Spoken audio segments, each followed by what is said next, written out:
Start. BA honours third part का 6th paper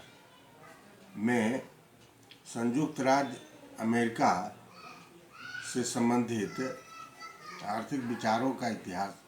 से संबंधित एक प्रमुख प्रश्न है कि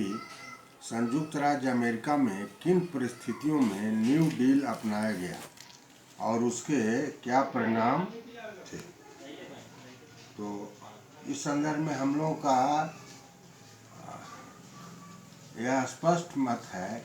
कि संयुक्त राज्य अमेरिका प्रथम विश्व युद्ध के बाद से ही एक प्रमुख पूंजीवादी अर्थव्यवस्था था और यह एक तरह से ऋणदाता देश था। प्रथम विश्व युद्ध से आहत जो देश थे उनको रिकंस्ट्रक्शन के लिए, इंफ्रास्ट्रक्चर के निर्माण के लिए यह ऋण प्रदान करता था और इस प्रकार से ऋण देता था डॉलर के रूप में, और जो देश ऋण लौटाते थे उन्हें स्वर्ण के रूप में संयुक्त राज्य अमेरिका को ऋण लौटाना पड़ता था। तो इस प्रकार से करीब करीब 1929 के पूर्व संयुक्त राज्य अमेरिका एक बहुत शक्तिशाली पूंजीवादी अर्थव्यवस्था देश बन गया और इस प्रकार से जैसे विश्व का बहुत सारा सोना इसके पास में जमा हो गया। तो इस प्रकार की प्रवृत्ति जैसे यहाँ थी कि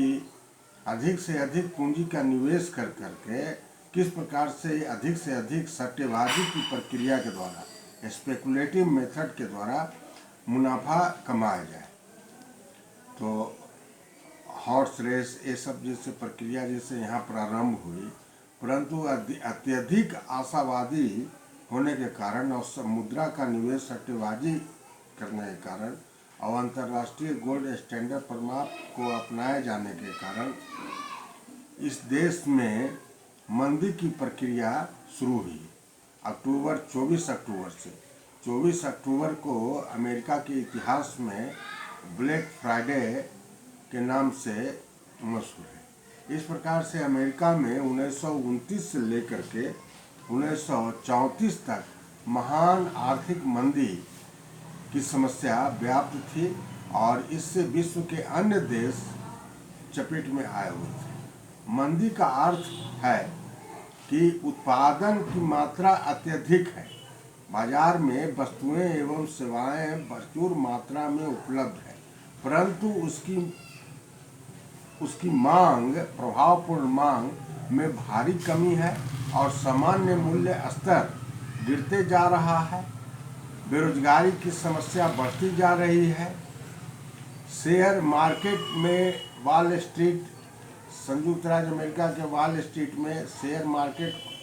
के अंतर्गत शेयर लुढ़कते जा रहा था, अर्थात कहा जाता है कि शेयर्स के विक्रेता वहां पर बहुत अधिक थे परंतु क्रेता नहीं। इस प्रकार से पूंजीवादी अर्थव्यवस्था जो कि विश्व में पूंजीवादी अर्थव्यवस्था का सिरमौर थी, सबसे बड़ा शक्तिशाली राष्ट्र था जैसे अमेरिका, वह जैसे यहाँ मुंह के बल गिरने लगा। और इसी प्रकार से तत्कालीन राष्ट्रपति रूजवेल्ट 4 मार्च 1933 को उन्होंने पदभार ग्रहण किया। तो 4 मार्च 1933 को पदभार ग्रहण किया तो उन्होंने गिरती हुई पूंजीवादी अर्थव्यवस्था तथा अमेरिकी अर्थव्यवस्था को सुधारने के लिए तत्कालीन बहुत सारे जैसे यहाँ आकस्मिक मीटिंग वगैरह किए,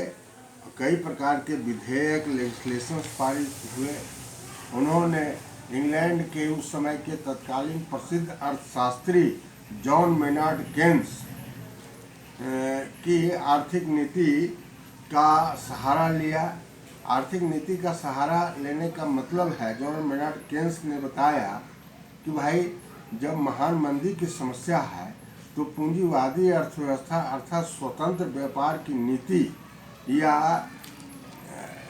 सिर्फ पूंजीपतियों के बल पर अर्थव्यवस्था का विकास नहीं हो सकता है। इसमें सरकार को आगे बढ़ करके आना होगा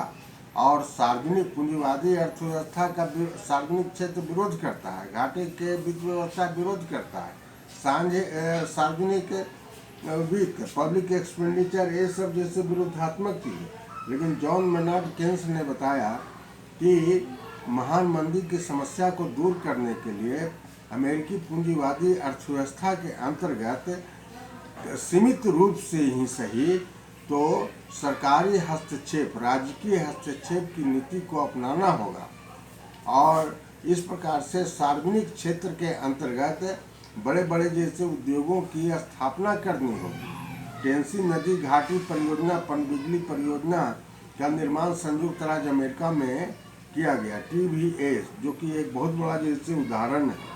और इस प्रकार से कई एक relief and recovery act, reform and reconstruction act, रोजगार की समस्या को दूर करने के लिए नीरा अर्थात national recovery act, pump priming public expenditure policy, व्यापार के अंतर्गत संरक्षण की नीति। और इस प्रकार से किसानों को जो मूल्य गिरने के कारण खाद्यान्नों के और वस्तुओं, अनाजों के मूल्य में जो भारी कमी हो रही थी और उससे जो किसान वर्ग को लॉस हो रहा था, तो सरकार ने किसानों को सहायता प्रदान किया, जिसे सब्सिडी कहते हैं। सब्सिडी संरक्षण की नीति के द्वारा न सिर्फ व्यापार बल्कि कृषि क्षेत्र के अंतर्गत समस्या को दूर करने का प्रयास किया तत्कालीन राष्ट्रपति महोदय रूजवेल्ट ने। इस प्रकार से इन सभी नीतियों को, राजकीय हस्तक्षेप की नीति, सार्वजनिक क्षेत्र के अंतर्गत सरकारी उद्योगों की स्थापना या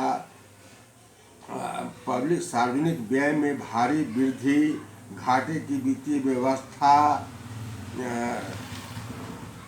बेरोजगारी की समस्या को दूर करने के लिए नीरा, तो इस प्रकार से जो जैसे कार्यक्रम है, इन सभी को समेकित रूप से हम नवीन आर्थिक नीति या संयुक्त राज्य अमेरिका की तत्कालीन न्यू डील की नीति के नाम से जानते हैं। तो इस प्रकार से जैसे देखते हैं कि यह समन्वित प्रयास था जॉन मेनार्ड केन्स महान अर्थशास्त्री के द्वारा